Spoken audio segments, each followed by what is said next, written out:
오늘 본문은 예수님이 성전에서 하신 마지막 이야기가 기록되어 있습니다.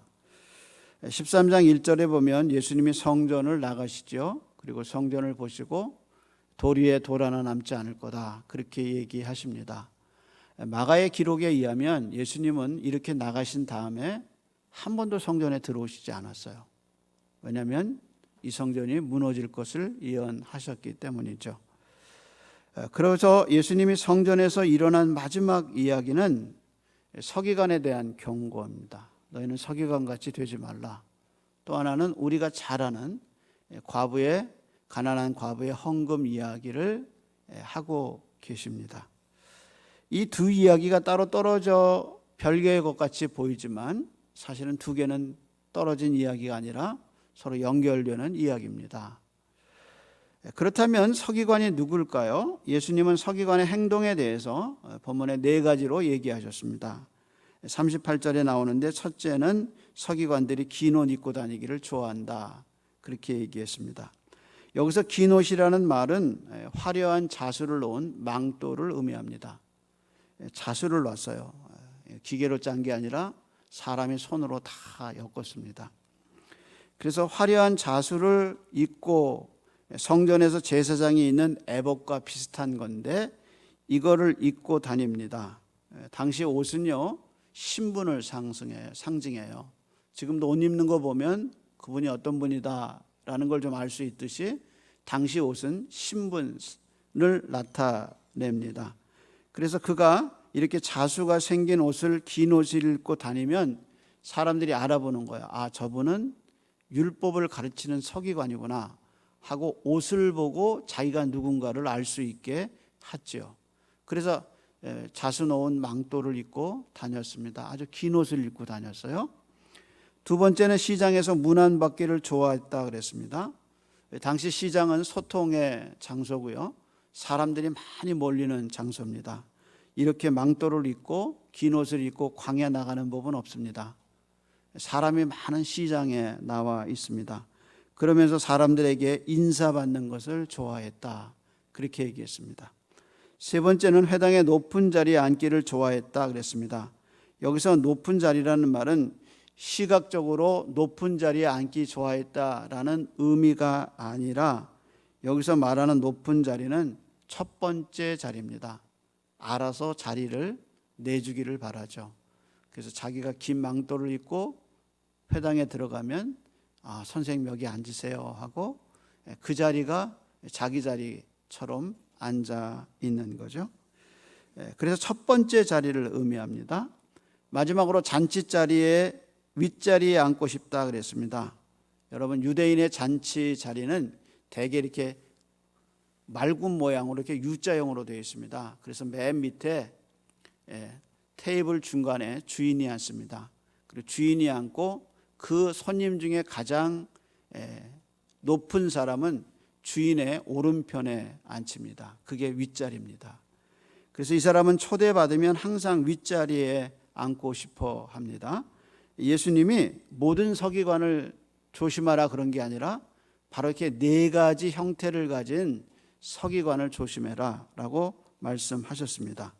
자, 그렇다면 긴 옷, 시장에서 문안 받는 거, 높은 자리, 윗자리, 이런 이미지가 갖고 있는 본질이 뭘까?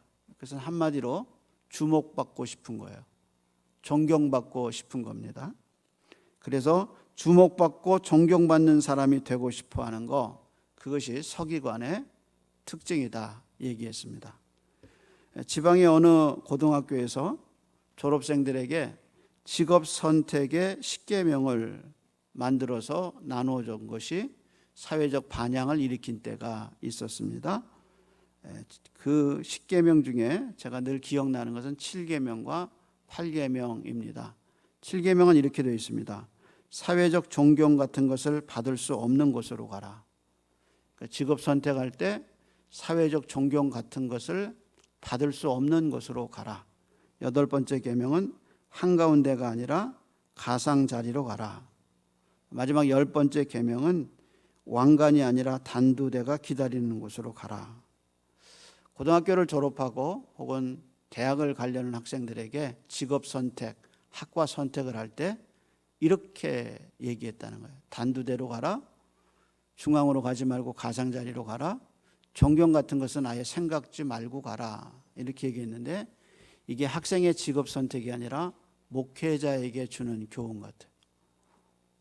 목사들에게 또는 목양의 길을 가겠다는 사람들에게 줘야 하는 교훈이 아닌가 싶을 겁니다. 예수님이 제자들에게 서기관을 조심하라고 하신 건 바로 이겁니다. 너희들이 걸어가야 할 제자의 길은 서기관의 길이 아니라는 겁니다. 서기관들처럼 영광 받으려고 그 길을 가지 마라. 중앙이 아닌 가상자리로 가라. 너희가 걸어가야 할 길이다. 세상의 관점으로 사역하지 마라. 문안 받지 말고 골방에 들어가서 기도하라. 사람들이 너를 주목하면 그때부터 너는 위험하다. 이것이 예수님이 제자들에게 주는 교훈입니다. 이 모든 교훈을 예수님이 요한복음 12장에서 한 가지 비유로 말씀하시죠. 그것이 미랄 정신입니다.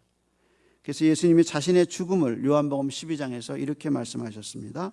한 알의 밀이 땅에 떨어져 죽으면 한 알 그대로 있고 죽지 않으면 한 알 그대로 있고 죽으면 많은 열매를 맺느니라. 중앙에 가서는 죽을 수가 없습니다. 영광을 받고는 죽을 수가 없습니다. 보이지 않는 땅 속에 들어가야 죽습니다. 이게 서기관들이 가는 길과 제자가 가는 길이 다른 겁니다. 그래서 예수님이 그 길을 먼저 가셨습니다. 우리는 우리 속에 끊임없이 높아지고 싶고 잘나고 싶고 그리고 주목받고 싶고 성공했다는 얘기를 듣고 싶어하는 끊임없는 서기관의 욕망이 일어납니다. 그럴 때마다 죽어야 합니다. 그것이 생명을 나타낼 수는 없습니다. 그것이 다른 사람을 살리는 길은 될 수 없습니다. 따라서 높아지고 주목받고 싶어하는 서기관을 거부하는 것, 그것이 예수님이 성전에서 마지막 제자들에게 당부하신 제자도의 길입니다. 너희는 이 길을 걸으면 안 된다.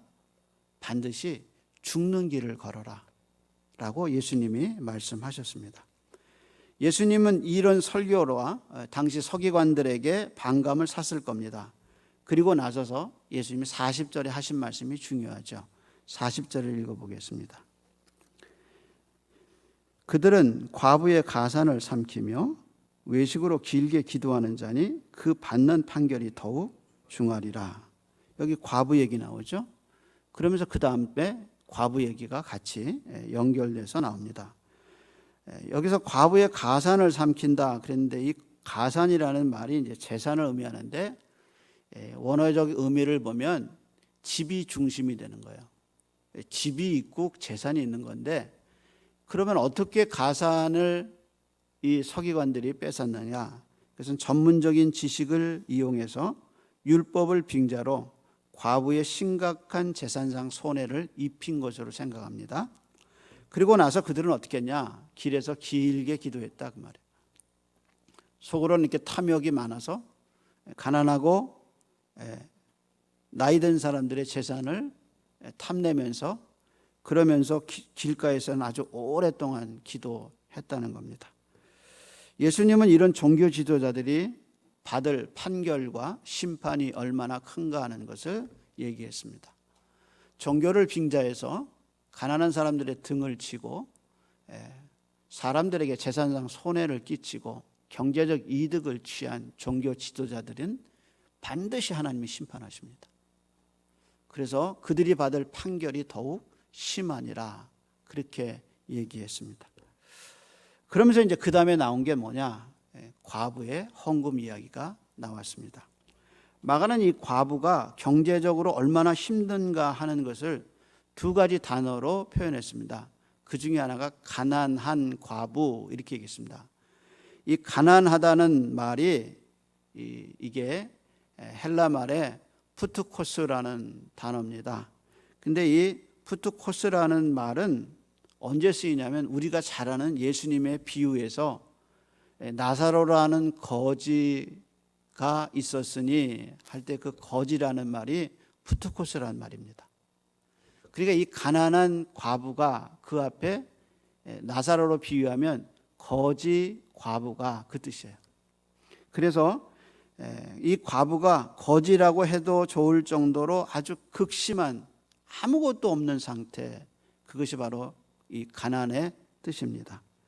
그 다음에 이제 또 나타난 이 여자의 가난을 나타낸, 어려움을 나타낸 단어가 가난하다는 말과 생활비 전부라는 말이죠. 여기서 생활비라는 말이 무슨 말이냐면 이게 원어의 비원이라는 뜻이에요. 근데 비원이라는 뜻이 뭐냐? 생명이라는 뜻이에요. 그러니까 생활비가 아니라 목숨이 걸린 생명이란 말이에요. 이게 어디서 쓰이냐면 예수님이 탕자의 비유를 하셔요. 탕자의 비유에서 둘째 아들이 아버지에게 이렇게 얘기하죠. 아버지, 내게 돌아올 분깃을 주소서. 이 분깃이라는 말이 이제 원어의 뜻으로는 우시아라는 뜻입니다. 근데 이 우시아는 뭘 나타내냐면 부동산을 나타내요. 부동산. 그러니까 아들이 아버지에게, 둘째가 아버지 갖고 있는 부동산의 그 재산 중에 나한테 부동산을 주세요 하는 것이 이제 우시아, 분깃을 주세요 이렇게 해요. 근데 이제 그게 어떻게 되냐면 분깃을 준 게 아니라 아버지는 뭘 내냐면 살림을 내줬다 그렇게 얘기했어요. 근데 이 살림이라는 얘기가 뭐냐? 이게 비혼이라는 뜻이에요. 그러니까 아들은 우시아 부동산 주세요 그랬는데 아버지는 그렇게 자기가 모아놓은 부동산이 아니라 살림이란 말이야. 비혼, 생명이란 말이야. 그래서 자기는 생명을 내준 거야. 그래서 자식이 도둑놈인 경우가 많죠. 부모님들이 힘들게 모아놨는데 그거를 아무 감사 없이 갖다 쓰는 거, 인간의 모습이고 바로 우리의 모습이죠. 그래서 부동산, 우시아라는 단어를 썼는데 이게 우시아가 아니라 아버지는 비원, 살림, 생명을 내준 거예요. 근데 이 지금 과부가 생활비 전부를 넣었다니, 생활비가 뭐냐? 자기에겐 생명과 같은. 그래서 자기가 이 생명과 같은 이거를 바쳤다 그 말입니다. 당시 이 돈으로 살 수 있는 게 한 줌의 곡식가루고 그 곡식가루로 한 끼를 먹는 겁니다. 그래서 그 당시 가난한 사람은 아침에 늦게 일어나죠. 그래야 점심을 거를 수 있으니까. 그래서 아침은 자고 점심은 거르고 저녁 오기 전에 중간에 점심과 저녁에 늦게 한 끼 먹는 것이 가난한 사람의 특징이에요. 요즘 같은 사람이 요즘 같은 세상에 굶는 사람이 있겠나? 아니에요. 굶는 사람이 있어요. 말하지 않아서 그렇지 정말 돈 몇천 원 쥐고 부들부들 떠는 사람들이 있어요. 왜냐하면 이게 하루 양식이에요. 어느 시대고 그런 사람들은 있어요. 근데 그거를 헌금했어요. 그렇다면 예수님이 이걸 이 사람이 잘했다고 칭찬하면, 그래서 이렇게 헌금해야 한다고 얘기하면 그게 예수님이 공의로운 걸까? 목회자는 그런 헌금을 받으면 그걸 헌금을 써야 하는가? 난 아니라고 생각해. 예수님이 이걸 잘했다고 칭찬했다면 공의로운 게 아닐 겁니다. 예수님의 의도는 따로 있을 겁니다. 우리는 여기서 당시 성전에서 어떤 방식으로 헌금을 거두었는가를 생각해야 합니다. 유대 문헌인 미시나에 의하면 당시 성전에는 나팔 모양으로 된 헌금함이 앞에 13개가 있었다고 합니다. 이것은 이제 이방인의 뜰, 여성의 뜰 다 들어갈 수 있는 뜰에다가 13개의 헌금함을 마련했는데 그 특징이 헌금함의 모양이 위에는 나팔 모양으로 되어 있고 동전을 넣으면 돈이 들어가면서 소리를 내면서 점점 좁아져서 손이 들어가지 못하게 했습니다. 그래서 도난 방지용으로 그걸 집어넣어서 돈을 꺼내지 못하게, 동전을 꺼내지 못하게 했습니다. 제가 부교육자 시설에 교회 본당 뒤에 헌금함이 4개가 큰 게 있었습니다. 늘 고민은 뭐냐면 일주일 내내 헌금함을 거기다 두는데 동네에 이제 청소년 중에 꼬챙이에다가 껌을 묻혀요. 그래서 아무도 없는데 들어와서 4개의 헌금함을 이렇게 아래다 넣어서 꼬챙이에다가 돈을 붙여서 껌이 얼마나 잘 붙어요. 돈 종이가. 그걸 이제 가져가는 경우가 생겼어요. 그래서 교역자들이 그거를 방지하느라고 고민했던 시기가 있었습니다. 참 지혜롭죠? 꼬챙이에다가 껌을 묻혀가지고 그래가지고 넣었다가 빼면 해봤어요. 제가 잘 빠져요. 잘 드러나요. 그래서 한때 고민한 때가 있었습니다. 마찬가지로 이 과부가 헌금함에 돈을 넣을 때 그 돈이 도난 방지용으로 나팔 모양으로 되어 있다는 거예요. 그래서 부자는 돈을 넣으면 내려가면서 소리가 많이 나요. 그래서 내가 헌금을 많이 했다, 그렇게 생각하게 말이죠. 그런데 과부가 던진 2개의 동전은 아마 소리도 없었을 거예요. 한 주석가는 말하기를 이 과부가 2개의 랩돈을 낸 이유는 이게 돈 가치가 너무 없어서 1개의 랩돈이 금지되었기 때문이다 라고 해석했어요. 그 말이 사실이라면 그들의 눈에 이 과부의 헌금은 너무 가치가 없어 보이죠. 그런데 예수님 말씀하시기를 이 가난한 과부가 다른 사람들 모든 헌금보다 더 많이 넣었다고 말씀하셨습니다. 목회자가 헌금에 관한 설교를 안 하는 것이 잘하는 게 아닙니다. 성도들이 바른 헌금을 할 수 있도록 교육하는 것이 중요합니다. 따라서 바른 헌금을 해야 합니다. 감사와 하나님이 주신 은혜에 대한 성경이 명한 헌금을, 그래서 내가 돈의 노예가 아니라 하나님의 자유로운 종이라는 사실과 하나님의 공급을 믿는 그 믿음에서 바른 헌금을 하는 것이 옳은 것입니다. 그래서 이 과부가 하나님 앞에 많은 헌금을 했다 하고 얘기하고 있습니다. 유대문헌에 이런 얘기가 기록되어 있습니다. 어느 동네 가난한 과부가 고운 가루 한 줌을 하나님께 드리고 싶었습니다. 그래서 그릇에 담아서 제사장에게 가져갔습니다. 제사장이 그 예물을 보고 속으로 이걸 누가 먹겠나, 이렇게 억센 이 밀가루로 된 이걸 누가 먹겠나, 이걸 예물이라고 가져왔느냐고 속으로 멸시했습니다. 그때 하나님이 말씀하시기를 이 여자의 재물을 멸시하지 말라. 이 예물은 여자에게 생명과 같은 것이다. 물론 사람이 지은 얘기죠. 이때 이런 관점에서 헌금은 액수가 아니라 감사하고 마음입니다. 그래서 과부의 마음을 보신 겁니다. 그러면서 예수님은 이 헌금을 이해하지 못하는 서기관을 책망하시면서 제자들에게 너희는 헌금에 대한 관점을 바로 가져라라고 얘기했을 수 있습니다. 그렇다면 이 이야기가 여기서 끝나는가? 아닙니다. 여기서 끝나면 예수님의 참된 참 뜻은 우리가 알 수가 없습니다. 앤티 라이시라는 영국 학자가 이 시스템이 갖고 있는 것에 대해서 얘기했습니다. 앤티 라이트는 가난한 과부가 이렇게 자기 생활비를 다 드릴 수밖에 없는 것은 종교 지도자들이 그렇게 교육을 시켰고 예수님은 그런 종교 시스템에 대해서 지금 책망하고 계시다고 얘기했습니다. 이 앤티 라이트의 말이 맞다면 이 과부는 마지막 식사까지 헌금이라는 이름으로 짜내서 이 종교 시스템을 가장한 성전에다가 바쳤다는 겁니다. 그걸 알 수 있는 역사적 사건은 AD 66년에 폭동이 일어났을 때 사람들이 제일 먼저 성전에 들어가서 한 일이 뭐냐? 채무 관계가에 적혀 있는 문서를 불태워버렸다. 성전에서 이자놀이 한 거죠. 그래서 사람들이 성전이 불타자 제일 먼저 가서 자기가 성전에서 빌린 이자 내야 할 그것들을 불태웠다고 얘기합니다. 성전이 본질을 잃어버린 것과 그런 본질을 잃어버린 부유해진 성전에 대한 일반인들의 반감을 나타낸 겁니다. 바로 그 성전, 이제 앞으로 무너져야 할 그 성전에서 예수님이 마지막 교훈을 준 것이 무엇이냐?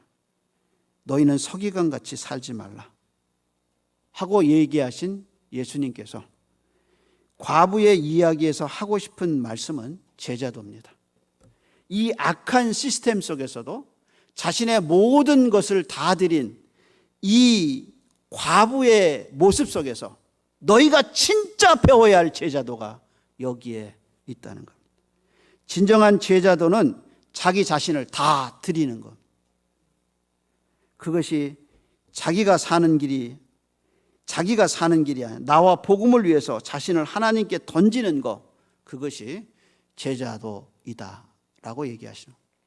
잘못된 종교 시스템 속에서 교육을 받은 이 여자가 자기가 갖고 있는 모든 것을 바친 것이 그 잘못된 시스템 속에서도 되는데,